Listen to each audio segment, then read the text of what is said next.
Hello guys and girls, welcome back to Java Tree Point. This is Alok Pandey, and today we are going to discuss about RMI, remote method invocation. Okay, first of all let me tell you that we are going to explain everything in Hindi, so I will continue in Hindi. Okay, if you are English viewer, so please don't waste your time. I'm just going to explain everything in Hindi. Okay, let's continue. So आज हम जो पढ़ेंगे वो होगा remote method invocation in the sense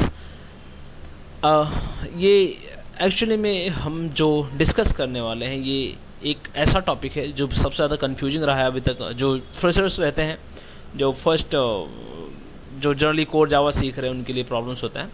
so बहुत सारे students ने मुझे रिक्वेस्ट किया EJB के लिए। सो मैं EJB डायरेक्ट बनाने से अच्छा मैंने सोचा पहले जो जिस बेस पे EJB बना है उसका बेस पहले क्लियर कर दूं, फिर आपको शायद EJB अच्छे से समझ में आएगा, नहीं तो शायद आपको नहीं समझ में आएगा।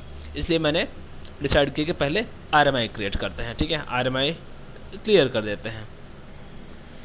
So let's start. ओके,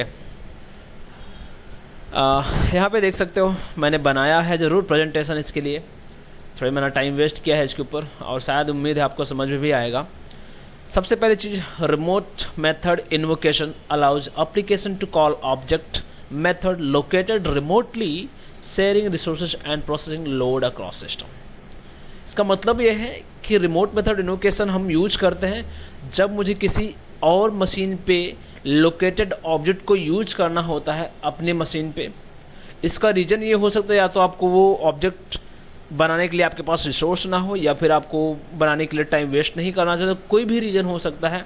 आप वो खुद कर सकते हो लेकिन आपको नहीं करना है, आपको किसी का सर्विसेज यूज करना है, तो ऑफकोर्स आप यूज करोगे रिमोट मेथड इन्वोकेशन, जो कि जनरली हम यूज करते हैं सर्विसेज प्रोवाइड करने के लिए।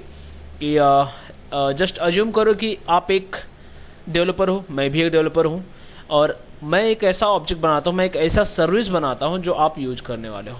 और ऐसा हो सकता है कि वो आपको ना पता हो, या फिर आप उसके ऊपर टाइम वेस्ट नहीं करना चाहते, या फिर आपके पास इतने रिसोर्सेस ना हो कि आप उसको बना पाओ। ठीक है, तो आप क्या चाहोगे कि मैं सिंपली उनके जो मैंने बना है उसको यूज कर पाऊँ। तो जो मैंने बनाया है आप उसे यूज करने के लिए आपको कोई तो वे होना चाहिए। उसे यूज करने के लिए क्यों होना चाहिए? क्योंकि मैं किसी और प्लेस पे हूँ, आप किसी और प्लेस पे हो, हम एक दूसरे को रिमोटली एक्सेस करने वाले हैं, हम एक दूसरे से कम्युनिकेट रिमोट यानी इंटरनेट के बेस पे करने वाले हैं। सो ये एक स्टैंडअलोन एप्लीकेशन है, कोई वेब सर्विसेज नहीं है, मतलब कोई वेब सॉफ्टवेयर नहीं है, वेब एप्लीकेशन नहीं है, कोई चैटिंग ऐप नहीं है। ये एक बस ऐसा प्लेटफॉर्म है जहां पे आप दूसरे की चीजों को, दूसरे के ऑब्जेक्ट को, दूसरे के सर्विसेज को यूज कर पाते हो अपने लिए। ठीक है, ये एक तरह का डिस्ट्रीब्यूटेड आर्किटेक्चर भी होता है। डिस्ट्रीब्यूटेड इन द सेंस कोई बनाता है और उसे मल्टीपल लोग यूज कर पाते हैं। अब उस ऑब्जेक्ट को कितने लोग यूज करेंगे ये हमें नहीं पता, बट हो सकता है एक से ज्यादा या एक ही हो सकते हैं, ये डिपेंड करता है। सो वही मैंने यहाँ पे मेंशन किया है, remote method invocation in the sense RMI facilitate object function calls between Java virtual machine. इसका मतलब क्या है? सबसे पहली चीज ध्यान रहे, ये सिर्फ JVM यानी एक दूसरे जो ऑब्जेक्ट बनाया है एक बंदे ने और जो इसे यूज करने वाला है, दो के दोनों JVM पे ही रन होने वाले हैं। ऐसा नहीं हो सकता कि एक डॉटनेट प्लेटफॉर्म पे बनाए एक जावा पे बनाए, ये भी पॉसिबल नहीं है। दो के दोनों JVM होना चाहिए, मतलब दोनों के मशीन में JVM होना चाहिए। ऑब्जेक्ट इंस्टेंस क्रिएट करने के लिए, उसका ऑब्जेक्ट बनाने के लिए JVM होना ही चाहिए। जो यहाँ पे मैंने मेंशन की है, JVMs can be located on separate computer, yet one JVM can invoke method belonging to an object stored in an another JVM। इसका मतलब क्या है कि JVM कैन बी लोकेटेड, मतलब जो सर्विस प्रोवाइड करने वाला है can be located on separate computer, दूसरे कंप्यूटर पे हो सकता है, और वो कंप्यूटर कहीं भी हो सकता है, या इंडिया में या फिर किधर और कंट्री में, इवन स्टेट डिफरेंस भी हो सकता है। इसके बावजूद भी हम उसके ऑब्जेक्ट को एक्सेस कर पाएंगे अपने मशीन पे, मतलब इन दोनों के बीच में इतना डिस्टेंस है, फिर भी उनके ऑब्जेक्ट को मैं यूज कर पाऊंगा। ये सिर्फ पॉसिबल है RMI के थ्रू। ठीक है, okay, method can even pass object that foreign virtual machine has never encountered before, allowing a dynamic loading of new classes as required. This is powerful feature. Actually होता क्या है कि मैं dynamically object को load करता हूं अपने class के अंदर, और ये कैसे करते हो तो मैं एक एक करके एक्सप्लेन करने वाला हूं, एक एक स्टेप। ठीक है, जस्ट अज्यूम करो एक डेवलपर A है और writes a service that perform some useful function, एक ऐसा फंक्शन बनाता है जो कुछ सर्विस परफॉर्म करता है। He regularly updates this service adding new features and improving existing one. तो मतलब क्या है, जो सर्विस प्रोवाइडर हो डेली अपने क्लास को, अपनी सर्विस को डेली अपडेट करता है, न्यू फीचर्स ऐड करते रहता है, बहुत सारी चीजें करता रहता है उस सर्विस के ऊपर, और वो सर्विस आप यूज करना चाहते हो। और जनरली ये जो कम्युनिकेशन होता है, आप भी डेवलपर होगे और जो सर्विस देने वाला है वो भी डेवलपर ही होगा। Developer B wishes to use the services provided by developer A, जो बी है वो यूज करना चाहता है ए का service. How it's convenient for the supply B to update every time. So ये पॉसिबल कैसे है कि हर बार उसको अपडेट वो प्रोवाइड करता रहे अपने यूजर बी को। कौन? सर्विस ए, जो प्रोवाइड करने वाला है डेवलपर ए। तो उसके लिए क्या होता है, एक हम लोग जनरली क्या करते हैं, एक वेब सर्वर बनाते हैं जहां पे हम चेंजेस करते हैं एंड ऑटोमेटिकली वो रिफ्लेक्ट हो जाता है बी के और क्लासेस पे। ठीक है, एक तो ये इस तरह से हम एक्सेस करते हैं, इस तरह से हम जनरली करते हैं। जनरली सर्विसेज होता क्या है कि सर्विसेज किसी भी टाइप का होता है। अगर आपने पेपल के बारे में आपको पता हो, और अगर आप दुनिया भर के ऐसे शॉपिंग कार्ड्स देखते हो, शॉपिंग वेबसाइट्स देखते हो, जहाँ पे वो लोग शॉपिंग वहीं से ऑनलाइन पेमेंट करने के लिए ऐसा ऑप्शन फीचर दिया है कि ऑनलाइन आप पेमेंट कर सकते हो। जस्ट अज्यूम करो अगर आप फ्लिपकार्ट से ही बाय करते हो, तो वो सर्विस जो बाइंग का है, मतलब जितना भी बैंकिंग से रिलेटेड ऑप्शन है वो एक सर्विस है। वो सर्विस कोई और सिस्टम दे रहा है जिसे यूज कर रहा है फ्लिपकार्ट, जो कि वो डायरेक्टली यूजर को नहीं जा रहा है, लेकिन वो किसी और कंपनी को जा रहा है। एक कंपनी दूसरी कंपनी को सर्विस दे रही है, फिर वो यूजर को जा रहा है। ठीक है, सर्विसेज होते हैं जनरली दो कंपनीज के बीच में हो सकते हैं, या फिर दो पर्सन के बीच में हो सकते हैं, दो डेवलपर्स के बीच में हो सकते हैं, किसी भी तरीके हो सकते हैं। डायरेक्ट जनरली यूजर को नहीं होता है सर्विसेज। ठीक है, अभी यहाँ पे मैंने एक सिंपल सा एग्जांपल दिया है। यहाँ पे फर्स्ट ए और क्लाइंट, जिसे हम क्लाइंट बोलते हैं। जस्ट अज्यूम करो कि एक क्लाइंट है और उसका नेम मैंने दिया है ए। क्लाइंट और another machine which want to use machine B services. दूसरा सर्वर ये है, दूसरा क्लाइंट है, दूसरा जिसका नेम मैंने दिया है बी, वो एक सर्वर है, एक ऐसा सर्वर जो सर्विस प्रोवाइड करने वाला है। सर्वर और अनदर मशीन, सिंपल वर्ड में बोल सकते हो एक दूसरा मशीन है, जेवीएम मशीन है, which having a service to find out factorial. उसे फैक्टोरियल फाइंड आउट करने का सर्विस है, मतलब वो आप उसको नंबर दो तो फैक्टोरियल फाइंड आउट करके आपको दे देगा। ठीक है, तो वही चीज वो क्लाइंट ए यूज करना चाहता है, तो आपको कुछ इस तरह से कम्युनिकेशन करना पड़ता है। ठीक है, सो इन दोनों के बीच में कम्युनिकेशन करने के लिए हमें क्या क्या लगने वाले हैं, सबसे पहले सर्वर साइड का देखते हैं, फिर क्लाइंट साइड का हम देखते हैं। यहाँ पे देखो बी और सर्वर, सबसे पहली चीज क्या लगने वाले है, एक इंटरफेस विथ एनी मेथड। अभी यहाँ पे अगर जो मैंने एग्जांपल दिया है वहां पे कौन सा मेथड लगने वाला है, फैक्टोरियल का। एक इंटरफेस बनाना है, जनरली 3 फाइल रहती है, उसमें से फर्स्ट फाइल होगा हमारा एक इंटरफेस का, और जो एक्सटेंड करता है रिमोट को, रिमोट क्लास को एक्सटेंड करता है कौन, हमारा इंटरफेस। और उसके अंदर एक मेथड होगा जो होगा फैक्टोरियल, जैसे मैंने यहाँ पे एग्जांपल दिया है। दूसरा फाइल होगा हमारा एक क्लास का, अ क्लास फॉर इम्प्लीमेंटेशन ऑफ एवं इंटरफेस मेथड। जो ऊपर इंटरफेस बना है उसका इम्प्लीमेंटेशन तो होना चाहिए, उसका फंक्शनलिटी करने के लिए मुझे उसे इम्प्लीमेंट करना पड़ेगा दूसरे क्लास के अंदर। तो दूसरा हो गया हमारा क्लास, जो होगा हमारा नेम आप कुछ भी दे सकते हो, वो डिपेंड करता हो, तो मैं आगे देखूंगा, प्रैक्टिकली करेंगे तो और अच्छे समझ में आएगा। तो ये बी साइड, सर्वर साइड में होने वाला है ये सब। रिमोटली जो एक्सेस कंप्यूटर है, रिमोट जो कहीं और पे लोकेटेड है, जो सर्विस प्रोवाइड करने वाला है, ये सारे फाइल्स उसके लिए है।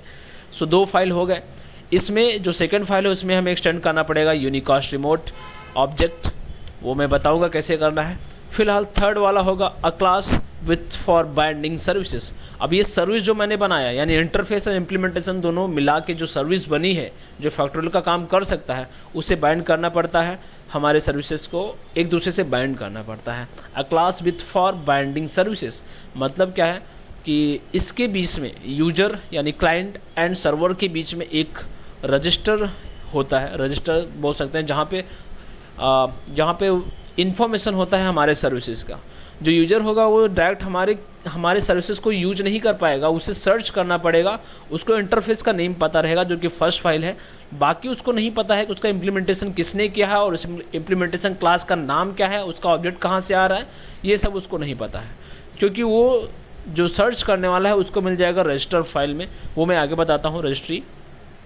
फिलहाल इतनी ये 3 फाइल होने वाले हैं रिमोटली एक्सेस कंप्यूटर जो सर्विस प्रोवाइड करने वाला है यानी सर्वर को। ठीक है, मैं ऐसा अज्यूम कर रहा हूँ कि सर्वर में यहाँ पे नाम ले रहा हूँ, एक्चुअली वो सर्वर नहीं है, वो एक कंप्यूटर है, जनरल कंप्यूटर। सर्वर हमारा वेब एप्लीकेशन के लिए जनरली यूज करते हैं, तो ठीक है वो भी एज ए सर्वर ही काम करने वाला है क्योंकि वो एक डिस्ट्रीब्यूटेड आर्किटेक्चर है, बट स्टैंड अलोन एप्लीकेशन के लिए है। ठीक है, अभी ए और client stand alone in the sense इसका मतलब ये नहीं कि जो ऑनलाइन रन नहीं हो सकता, ये भी एक नेटवर्क के ऊपर चल रहा है, बट जनरली हमारे एप्लीकेशन के लिए यूज होता है, जो वेबसाइट्स के लिए नहीं होते हैं। ठीक है, वेबसाइट के लिए हम ईजे भी यूज करेंगे, बट ये जनरल पर्पज एप्लीकेशन के लिए होते हैं। जनरल पर्पज शायद आप समझ रहे होंगे कि स्टैंड अलोन जो जनरली हम कोर जावा में हम यूज करते हैं उसके लिए है ये RMI, रिमोट मेथड इन्वोकेशन। ठीक है, अभी सब एक क्लाइंट के अंदर क्या रहने वाला, सिर्फ एक क्लास बनाने वाला हूँ जिसके अंदर मैं जिसके थ्रू मैं कॉल करने वाला हूँ उनके ऑब्जेक्ट को। ठीक है, a class which can access the object of class B and can invoke the function of remote function. I hope समझ रहा होगा कि एक क्लास बनाऊंगा मैं जो क्लाइंट साइड होगा, जिसका काम होगा कि उस ऑब्जेक्ट को एक्सेस करना जो रिमोटली एक्सेस है, यानी सर्वर साइड एक्सेस है, पे स्टोर्ड है, सर्वर पे स्टोर्ड है, and what else, that's all for client. Okay, अब इसमें आपने अगर पढ़ा होगा खुद से तो स्टब एंड स्केलेटन दो चीज बार बार देखी होगी, बट ये है क्या, चलो उस पर हम डिस्कस करते हैं। ए और क्लाइंट, फिर से मैं वही बनाता हूं, looking for a unique name in registry, और यहाँ पे जो ये लुक यानी जो सर्च करने वाला है वो होगा हमारा स्टब। स्टब ही रिस्पॉन्सिबल है, ये जो मेथड जो ऑब्जेक्ट हम सर्च करने वाले हैं किसी पर्टिकुलर कंप्यूटर के अंदर, वो स्टब ही रिस्पॉन्सिबल उसे ट्रांसफर करने का काम करने। इसका स्टब का और भी काम है, फिलहाल एक सिंपल काम ये है कि वो सर्च करेगा उस इंटरफेस को जो हम चाहते हैं, जिसका ऑब्जेक्ट हम बनाना चाहते हैं उस इम्प्लीमेंटेशन क्लास का। तो यहाँ पे रजिस्ट्री नाम का एक फाइल रहेगा जो इंटरनली खुद जनरेट होता है, वो मुझे बनाना नहीं है। ठीक है, जिससे हम सिर्फ बाइंड करते हैं और जिसके अंदर मैं सर्च करता हूँ। सर्वर साइड क्या करेगा, बाइंड करेगा रजिस्ट्री से, किसको बाइंड करेगा, हमारे ऑब्जेक्ट को, किसके थ्रू, स्केलेटन के थ्रू। ठीक है, बाइंडिंग विथ यूनिक नेम, एक हम नेम देते हैं, एक टैग देते हैं जिसके थ्रू वो सर्च कर पाए। कौन सर्च कर पाए, हमारा क्लाइंट स्टब। ठीक है, स्टब एंड स्केलेटन। स्टब हमारा जनरली होता है क्लाइंट साइड, स्केलेटन होता है हमारा सर्वर साइड के लिए, मतलब सर्वर साइड के जो भी टास्क है स्केलेटन हैंडल करने वाला है, एंड जो क्लाइंट साइड का टास्क है वो स्टब हैंडल करने वाला है। ठीक है, अभी थोड़ा डिटेल में पढ़ते हैं स्टब एंड स्केलेटन को। यहाँ पे देख सकते हो मैंने मेंशन किया है सब वन बाय वन। सबसे पहला है the server side object participating in distributed object communication is known as skeleton. ठीक है, द सर्वर साइड ऑब्जेक्ट यानी हमारे सर्विसेज, सर्वर साइड के सर्विसेज जो प्रोवाइड करने वाला है हमारा server machine, participating in distributed object communication मतलब क्या है, वो एक पार्टिसिपेट कर रहा है किसके थ्रू, किसमें, डिस्ट्रीब्यूटेड एप्लीकेशन में। और डिस्ट्रीब्यूटेड एप्लीकेशन किसे बोलते हैं, जिसे कोई भी एक सर्वर देता है और उसे मल्टीपल क्लाइंट्स एक्सेस करते हैं, तो वही चीज है यहाँ पे। तो हमारा ऑब्जेक्ट भी डिस्ट्रीब्यूटेड एप्लीकेशन को एक्सेस करने वाला है, फॉलो करने वाला है, तो वो जो हैंडल करने वाला है वहां पे स्केलेटन होता है, जो डिस्ट्रीब्यूटेड एप्लीकेशन का रूल फॉलो करने वाला है वो होगा हमारा skeleton, known as skeleton. A skeleton acts as a gateway for server side. ठीक है, अभी कहीं पे भी आप एंटर लेते हो तो एक जनरल गेट होता है, अभी आप इंटरनेट भी हम सप्लाई करते हैं तो वहां पे भी गेटवे होता है। तो सेम चीज सर्वर साइड यानी जो रिमोटली लोकेटेड हमारा मशीन होगा उसके अंदर एंट्री लेने के लिए मुझे किसी न किसी गेटवे से जाना होगा, और वो गेटवे कुछ और नहीं हमारा स्केलेटन होता है। For server side object and all incoming clients request are routed through it, मतलब जितने भी रिक्वेस्ट आ रहे हैं एक ऑब्जेक्ट को एक्सेस करने के लिए वो स्केलेटन के थ्रू होके ही जाता है। ठीक है, the skeleton wrap server object functionality and express it to the client. तो स्केलेटन क्या करता है, सर्वर के जो ऑब्जेक्ट है उसकी फंक्शनलिटी को रैप्स करता है, एंड रैप करता है इन द सेंस एक जगह बाइंड करता है एंड उसे बाइंड करके सेंड करता है किसको, क्लाइंट्स को। जैसे ए को सेंड करने वाला है, बी सर्वर था जैसे मैंने पहले का एग्जांपल दिखाया, बी एक सर्वर है, उसे सेंड करेगा जब क्लाइंट को, क्लाइंट यानी ए को, तो कुछ इस तरह से वो उसका जो मैनेजर होगा वो हमारा स्केलेटन होगा। ठीक है, moreover by adding the network logic ensures the reliable communication channel between client and server. Okay, इसके अलावा आप स्केलेटन जो है वो इस चीज के लिए भी रिस्पॉन्सिबल है कि इंटरनली जो कम्युनिकेशन होने वाला है उसके लिए बहुत सारी कोडिंग लगती है। सॉकेट प्रोग्रामिंग अगर आपने सुना हो तो इंटरनली ऑफ कोर्स तो सॉकेट प्रोग्रामिंग ही करने वाला है। सो जो सॉकेट प्रोग्रामिंग का काम है वो सब स्केलेटन एक्सेस करने वाला है। रिलायबल कम्युनिकेशन करने के लिए इंटरनली शायद आपको पता हो एक रिलायबल होता है, एक नॉन रिलायबल कम्युनिकेशन होता है। सो वो सब हैंडलिंग करने वाला है कौन? स्केलेटन। इंटरनली ये बहुत सारे काम करता है स्केलेटन, जैसे यहाँ पे मैंने मेंशन किया। सो इन दोनों के बीच में जो कनेक्शन स्टैब्लिश होने वाला है वो भी स्केलेटन ही करने वाला है, ठीक है। और इस फाइल को हम खुद नहीं बनाने वाले हैं, इस फाइल को जनरेट करने वाला खुद होगा मशीन हमारा, वो मतलब हमारा एक सिंपल सा कमांड है, वो मैं बताऊंगा क्या होता है, अभी बताऊंगा तो समझेगा नहीं। So communication channel between clients and server, client and server के बेस में जो कम्युनिकेशन चैनल एस्टेब्लिश होने वाला है वो स्केलेटन ही करने वाला है। Skeletons can be written up manually, skeleton आप मैन्युअली भी लिख सकते हैं और generated automatically depending on chosen communication protocol. ये डिपेंड करता है आप कौन सा प्रोटोकॉल यूज कर रहे हो, कौन सा, वो आपके ऊपर डिपेंड करता है जनरली कि आप दोनों में से कौन सा यूज करना चाहते हो। बट हम जो करने वाले हैं ऑटोमेटिकली, क्योंकि अब जो यूज होता है सिर्फ ऑटोमेटिकली हम जनरली जब जनरेट हो सकता है जो चीज़, तो मैं इसे मैनुअली क्यों लिखूं, सीधी बात है, ठीक है। अब देखते हैं इसके जो मेन रिस्पॉन्सिबिलिटीज क्या है इसके। Translating incoming data from stub to the correct up calls of server object. मतलब क्या है, जैसे मैंने बोला स्टब रिस्पॉन्सिबल है क्लाइंट साइड के जो कमांड से। मतलब क्या है कि रिक्वेस्ट करता है कौन? स्टब। तो जो डेटा के लिए रिक्वेस्ट कर रहा है स्टब यानी क्लाइंट, उसे सही सर्वर पे सेंड करना, सही ऑब्जेक्ट को रिटर्न करना, ये काम है स्केलेटन का। Marshalling and unmarshalling of the argument from receive data. अभी आर्ग्यूमेंट हम पास करते हैं फंक्शन के साथ, वो सब प्रोवाइड करना किसको? हमारे ऑब्जेक्ट को, जिसके साथ वो ऑपरेशन करने वाला है हमारा ऑब्जेक्ट यानी हमारा फंक्शन, जिसके साथ काम करने वाला है, जो डेटा यूजर देगा वो भी काम करता है हमारा यही skeleton. Unmarshalling and marshalling, passing argument to the server object and marshalling of the return value from server object and passing value back to the client stub. बहुत सिंपल है, जो भी यूजर वैल्यू देता है, जनरली हम user value कैसे देगा? जो वैल्यू, सपोज फैक्टोरियल का हमने एग्जांपल लिया तो फैक्टोरियल के लिए यूजर कुछ ना कुछ नंबर तो देगा, और सपोज ने 5 दिया है तो वो एज अ पैरामीटर पास होने वाला है, और वो पैरामीटर का जो वैल्यू है उसे हैंडल करने वाला, उसे पास करने वाला हमारे क्लास को, ये हमारा स्केलेटन ही होता है। वापस जो वैल्यू रिटर्न कर रहा है क्लास, उसे वापस क्लाइंट तक पहुंचाना, स्टब को देना भी हमारा स्केलेटन ही करता है, ठीक है। Passing value back to the client stub over the network, और ये सब होने वाला है नेटवर्क के ऊपर। इसका मतलब क्या है? अगर आपके पास इंटरनेट कनेक्शन नहीं है तो आप नहीं कर सकते ये कम्युनिकेशन, ठीक है। अगर सेम मशीन पे है तो छोड़ के, अगर सेम मशीन पे है तो प्रॉब्लम नहीं है, एंड अगर दूसरे मशीन पे है तब ये प्रॉब्लम हो सकता है, क्योंकि आईपी एड्रेस के थ्रू हम इंटरनली एक्सेस करते हैं। एंड अगर लोकल होस्ट है तो आईपी एड्रेस की मुझे जरूरत नहीं पड़ती है। लेकिन ये सारी चीजें मैं डिटेल में और आगे बताता हूँ कैसे। फिलहाल आई होप स्केलेटन आपको समझ में आया होगा। ओके, अभी थोड़ा सा ध्यान दो। स्केलेटन, अब what are skeleton? Okay, since RMIC 1.2 onward, RMIC क्या होता है? अब ये RMI एक कंपाइलर है, रिमोट मेथड इन्वोकेशन कंपाइलर का वर्जन 1.2 के आगे से Java doesn't generate skeleton class. Java generate नहीं करता कौन सा स्केलेटन क्लास एनीमोर। इसकी जगह पे new JRMP protocol support for RMI।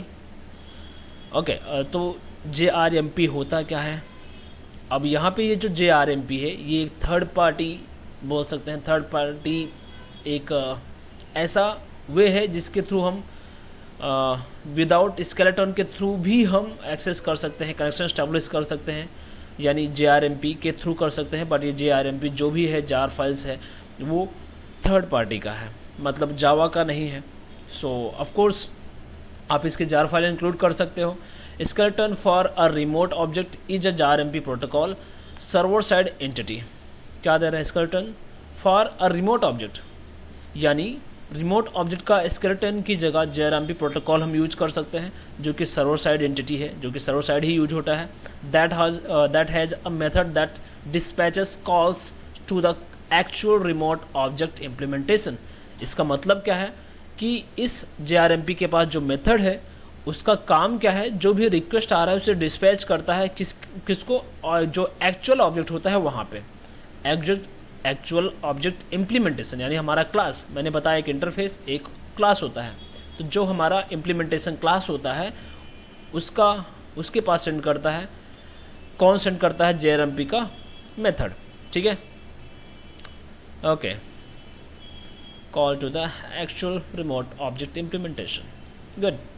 And यहाँ पे JRMP के बारे में मैंने थोड़ा सा मेंशन किया है, क्या है ये JRMP द ऑर्ग JBoss शायद आपने सुना हो, JBoss invocation .jrmp .server। JRMP invoker class is an Ambient service that provides the RMI/JRMP implementation of the invoker interface।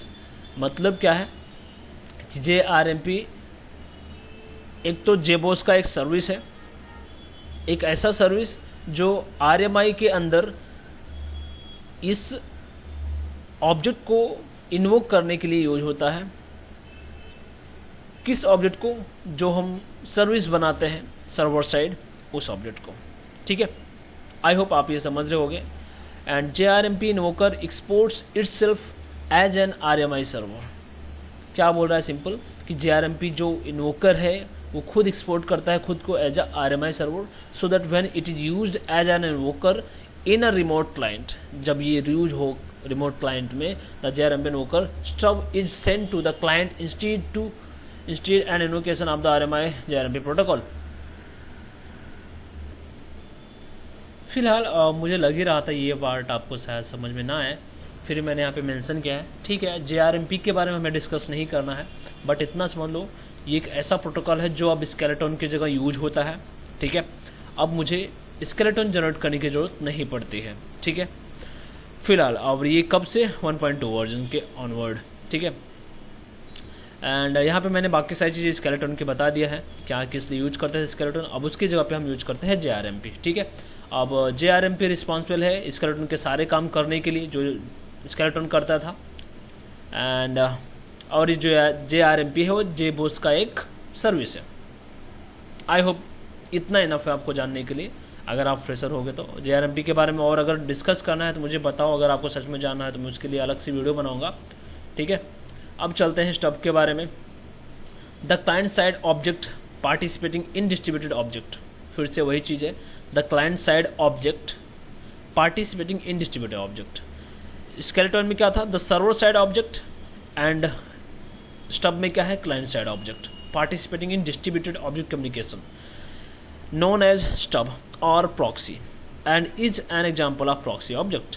मतलब क्या है, जब हम क्लाइंट साइड में ऑब्जेक्ट बनाते हैं, क्लाइंट साइड यानी हमारे खुद की क्लास का ऑब्जेक्ट, क्योंकि हमारा क्लास ही रिस्पॉन्सिबल है सर्विसेज को कॉल करने के लिए। जब हम उसका ऑब्जेक्ट बनाते हैं तो भी एक डिस्ट्रीब्यूटेड आर्किटेक्चर को फॉलो करने वाला है, क्योंकि सर्वर साइड जो है वो रिस्पॉन्सिबल है बहुत लोगों को डिस्ट्रीब्यूट करने के लिए खुद का सर्विस, तो वो भी एक डिस्ट्रीब्यूटेड कम्युनिकेशन को फॉलो करने वाला है, और उससे हैंडल करने वाला होता है हमारा स्टब और प्रॉक्सी, जिसे हम कहते हैं। स्टब ही रिस्पॉन्सिबल है ये सब काम करने के लिए, क्योंकि दोनों साइड कुछ ना कुछ इंटरनली कोडिंग होती है जो हम खुद मैनुअली नहीं लिखते हैं, बट वो जनरेट होता है कोड खुद, क्योंकि हम RMI यूज कर रहे हैं। तो RMI के जो हम पैकेजेस इंपोर्ट करते हैं उसमें बहुत सारी चीज़ें हो जाती हैं। हम पैकेजेस इसीलिए यूज करते हैं क्योंकि उसमें बहुत सारे ऑलरेडी बने हुए क्लासेस एंड फंक्शंस होते हैं जो अपना काम करते हैं बैकग्राउंड में और हमें पता भी नहीं चलता है। तो स्टब भी कुछ इसी तरह से है। अभी देखते हैं आगे का। The stub act as a gateway for client side. ध्यान दो, stub act as a gateway for client side. ये भी गेटवे जैसा ही काम करता है बट क्लाइंट साइड। ठीक है, क्लाइंट साइड यानी जो सर्वर साइड के सर्विसेज को यूज करने वाला है। एंड ऑल आउटगोइंग रिक्वेस्ट, वहां पे क्या था, इनकमिंग। स्केलेटन में था इनकमिंग रिक्वेस्ट, जो कि क्लाइंट्स सेंड करता है रिक्वेस्ट जिस ऑब्जेक्ट के लिए, वो रिक्वेस्ट को वो स्केलेटन फेच करता था और सेंड करता था हमारे एक्चुअल ऑब्जेक्ट की तरफ जो प्रोसेस करने वाला होता है। लेकिन यहाँ पे क्या है कि ऑल आउटगोइंग मतलब जो यूजर सेंड करने वाला है, outgoing request to server side object that are routed through it, वो सारे पास होते हैं स्टब से। ठीक है, the stub wraps client object. ध्यान दो, stub wraps client object, client के ऑब्जेक्ट को रैप करता है, एंड फंक्शनलिटी को, and by adding the network logic ensure the reliable communication, और इसके साथ साथ वो रिलायबल कम्युनिकेशन चैनल भी स्टैब्लिश करता है क्लाइंट एंड सर्वर के बीच। कौन? स्टब। बट ये क्लाइंट साइड से, स्केलेटन सर्वर साइड से, ठीक है। The stub can be written up manually और generated automatically depending on the chosen communication protocol. ये मैनुअली भी लिखा जा सकता है एंड ऑटोमेटिकली भी लिखा जाता है, बट कोई भी अब मैनुअली से नहीं लिखता है, और ये आपको जो फाइल जनरेट होती है हमें दिखने वाली भी नहीं है। फिलहाल इतना समझ लो कि क्लाइंट साइड में एक ऐसा फाइल जनरेट होता है जिसे हम स्टब बोलते हैं जनरली, जो ये सारे फंक्शनलिटी करने के लिए रिस्पॉन्सिबल होता है। The stub is responsible for initiating the communication towards the server skeleton.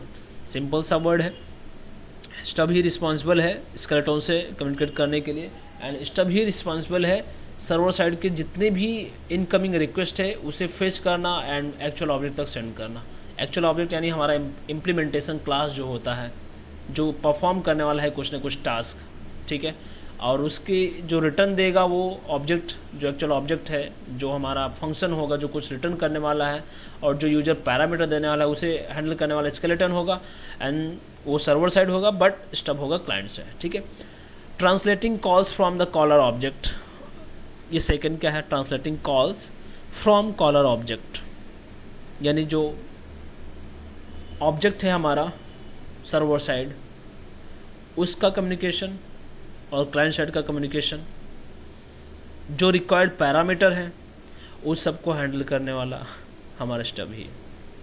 Marshalling and unmarshalling मैंने पहले ही बताया, पैरामीटर को मार्शल करना, अनमार्शल करना। Informing the skeleton that the call should be invoked, request कर रहा है सिंपल यूजर को, स्केलेटन को, कि एक कॉल इन्वोक होना चाहिए पर्टिकुलर फंक्शन के लिए पर्टिकुलर ऑब्जेक्ट से। Passing argument to the skeleton, जो आर्गुमेंट हम पास करते हैं, कौन? क्लाइंट, किसको? स्केलेटन को, उसके लिए भी यही रिस्पॉन्सिबल है हमारा stub over the network. And marshalling of the response from the skeleton, skeleton से फिच करना, फिर कम्युनिकेशन जो स्टेब्लिश उसे तोड़ना, यानी अनमार्शलिंग करना, उसकी रिस्पॉन्सिबिलिटी भी स्टब की ही है क्लाइंट साइड से। सेम स्केलेटन सर्वर साइड से और ये क्लाइंट साइड से। Informing the skeleton that the call is complete, and finally communication establish और खत्म होने के बाद जो भी मुझे फंक्शन चाहिए था मैं उसका इन्वोक करने के बाद मैं स्केलेटन को ये बताऊंगा कि मेरा अब आपसे काम कंप्लीट हो चुका है, अब आप ये कनेक्शन क्लोज कर सकते हो। ये इन्फॉर्मेशन भी स्टब ही देता है, ठीक है। ओके, सो आई थिंक ये इनफ था आपको समझने और समझाने के लिए, मुझे इसमें ज़्यादा और कुछ समझाने की जरूरत नहीं पड़ेगी। और ये बहुत सिंपल सा एक स्लाइड था जिसमें आपको इतना समझ में आया होगा आई होप कि ये स्टब क्या है, स्केलेटन क्या है, एंड हमारा ये RMI है क्या, रिमोट मेथड इन्वोकेशन। एंड अगर नहीं समझ में आया तो प्लीज़ मुझे कमेंट करो, मैं दूसरा वीडियो इसके ऊपर बनाऊंगा अगर आप नहीं समझे हो तो, और अगर समझ गए हो तो कोई बात ही नहीं, और अच्छी बात है। एंड अगर समझ में आया हो तो इसे लाइक करो एंड शेयर करो बाकी लोगों को जो ना समझ पाते हो RMI क्या है, एटलीस्ट उनको भी समझ में आएगा। And that's all.